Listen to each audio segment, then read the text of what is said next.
ही गडचांदूरच्या स्वाभिमानाचा विजय आहे। जे येथील राजुरा विधानसभा क्षेत्राचे नेते ज्या अहंकारी प्रवृत्तीने वागत होते, तर या नगर परिषदेच्या निवडणुकीने या विजयाने त्यांना दाखवून दिलेले आहे की हा गडचांदूरचे नागरिक हे स्वाभिमानी आहे।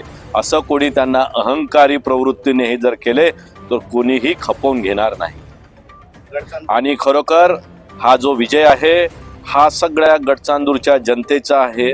आमच्या गडचांदूरच्या सगळ्या महिला कार्यकर्त्या, महिला नेत्या, आमचे सगळे युवक, सगळे आमच्या महिला भगिनी, सगळे गडचांदूरचे नागरिक आणि त्यासोबतच आमच्या सगळ्या जे आमचे नेते आहे, आमचे युवा नेते आहे, ज्येष्ठ नेते, आमच्या महिला नेत्यांनी जी मेहनत केलेली आहे त्या मेहनतीचा हा विजय आहे। निश्चित मतदानाचे आज मी असं म्हणेल की जे मतदारांनी गडचांदूरच्या जे भरभरून आशीर्वाद दिला आहे, तर निश्चित माझी खूप जबाबदारी वाढली आहे। मी जेवढे आभार मानेन तेवढे कमी।